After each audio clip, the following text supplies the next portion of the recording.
السلام علیکم دوستو، امید ہے کہ آپ سب ٹھیک ہوں گے۔ آج ہم حضرت نوح علیہ السلام کا قصہ پڑھیں گے۔ چلیں شروع کرتے ہیں۔ جب سے دنیا قائم ہوئی، حضرت آدم علیہ السلام کی نسل بڑھتی گئی۔ انسان دو حصوں میں تقسیم ہو گیا، کسی نے نیکی کی راہ اختیار کی تو کسی نے برا راستہ اپنا لیا۔ جو لوگ گمراہ ہوئے، انہیں سیدھے راہ پر لانے کے لیے اللہ تعالیٰ نے نبی بھیجے۔ حضرت آدم علیہ السلام کے ایک لمبے عرصے بعد اللہ تعالیٰ نے حضرت نوح علیہ السلام کو بھیجا۔ آپ پر 10 صحیفے نازل ہوئے۔ حضرت نوح علیہ السلام کو آدم ثانی بھی کہا جاتا ہے۔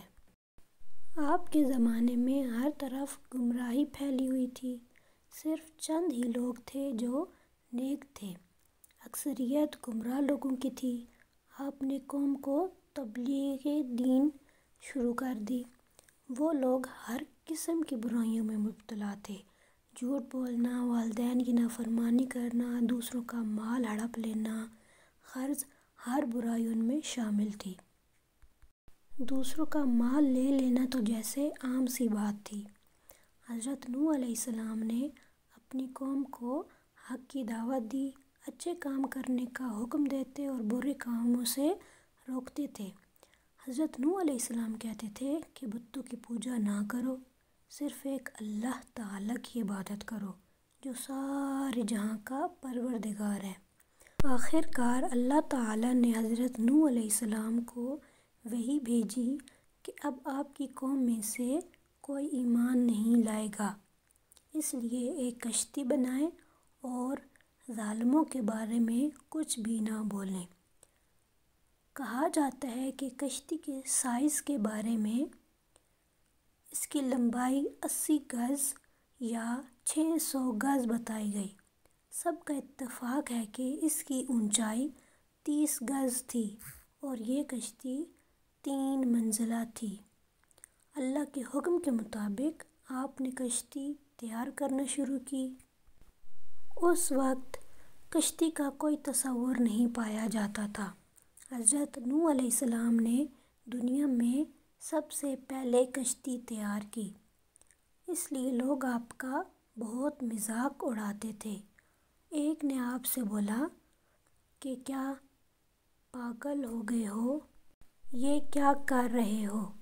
تو آپ نے جواب دیا، میں کشتی تیار کر رہا ہوں کیونکہ اللہ کی طرف سے عذاب آنے والا ہے، اور جو توبہ کرے اور گناہ سے معافی مانگے گا اسے ہی اس کشتی میں جگہ ملے گی۔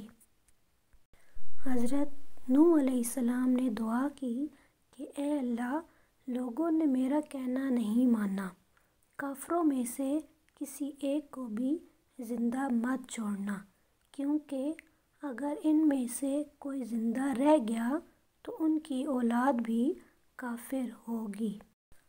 آخر کار آپ کی دعا قبول ہوئی۔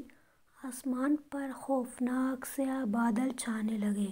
حضرت نوح علیہ السلام نے دیکھا کہ زمین سے چشمے پھوٹ رہے ہیں۔ آپ نے کہا یہ عذاب کی علامت ہے۔ کافر کہنے لگے، طوفان تو آتے رہتے ہیں، یہ کوئی نئی بات نہیں، کچھ دیر میں موسم بدل ہی جائے گا۔ لیکن دیکھتے ہی دیکھتے ہوا کا تیز جھونکا آیا اور شدید بارش شروع ہو گئی، ہر چیز ہل کر رہ گئی۔ حضرت نوح علیہ السلام نے فرمایا، اے ایمان والو، کشتی میں سوار ہو جاؤ۔ یہ کشتی 3 منزلہ تھی۔ اس کے نیچے والے حصے میں سب جانوروں کو رکھا گیا، درمیان والے حصے میں انسان تھے اور سب سے اوپر والے حصے میں پرندوں کو رکھا گیا۔